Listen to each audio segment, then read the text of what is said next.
గత నెల 24న ఛత్తీస్గఢ్లో సుక్మా జిల్లాలో సీఆర్పీఎఫ్ దళాలపై మావోయిస్టుల దాడి తర్వాత ప్రతీకారం తీర్చుకునేందుకు సరైన సమయం కోసం వేచి చూసిన భద్రతా దళాలు నక్సల్స్పై అదును చూసి దాడి చేశారు. బీజాపూర్ జిల్లాలో సీఆర్పీఎఫ్ దళాలు 3 రోజుల పాటు చేపట్టిన ప్రత్యేక ఆపరేషన్లో సుమారు 20 మంది మావోయిస్టులు హతమయ్యారు. ఈ నెల 13 నుంచి 15 వరకు సాగిన ఆపరేషన్లో సుమారు 350 మంది సీఆర్పీఎఫ్ దళాలు పాల్గొన్నాయి. సాధారణంగా నల్లటి దుస్తులు ధరించే మావోయిస్టులు భద్రతా దళాలకు కోబ్రా బలగాల దుస్తుల్లో తారసపడినట్లు సీఆర్పీఎఫ్ ఐజీ దేవేంద్ర చౌహాన్ తెలిపారు. ఈ క్రమంలో ఓ జవాన్ మృతి చెందగా మరొకరు గాయపడ్డారని వివరించారు.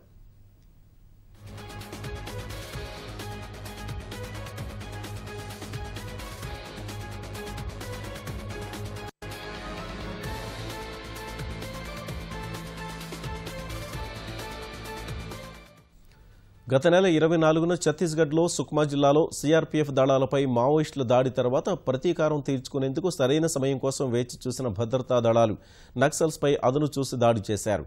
బీజాపూర్ జిల్లాలో సీఆర్పీఎఫ్ దళాలు 3 రోజుల పాటు చేపట్టిన ప్రత్యేక ఆపరేషన్లో సుమారు 20 మంది మావోయిస్టులు హతమయ్యారు. ఈ నెల 13 నుంచి 15 వరకు సాగిన ఆపరేషన్లో సుమారు 350 మంది సీఆర్పీఎఫ్ దళాలు పాల్గొన్నాయి. సాధారణంగా నల్లటి దుస్తులు ధరించే మావోయిస్టులు భద్రతా దళాలకు కోబ్రా బలగాల దుస్తుల్లో తారసపడినట్లు సీఆర్పీఎఫ్ ఐజీ దేవేంద్ర చౌహాన్ తెలిపారు. ఈ క్రమంలో ఓ జవాన్ మృతి చెందగా మరొకరు గాయపడ్డారని వివరించారు. और सुकमा की सीमा पर एक सघन माओवाद विरोधी अभियान चलाया गया, जिसमें करीब 350 जवान एवं अधिकारी हिस्सा लिए थे. 13, 14, 15 जो है लगातार उनकी माओवादियों से भिड़ंत हुई. इस ऑपरेशन में हमारे 2 जवान छत्तीसगढ़ पुलिस के डीआरजी के घायल हुए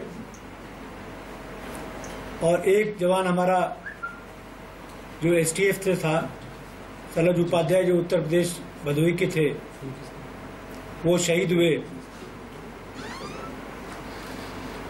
फोर्स ने मुख्य लड़ाई 2 दिन लगातार लड़ी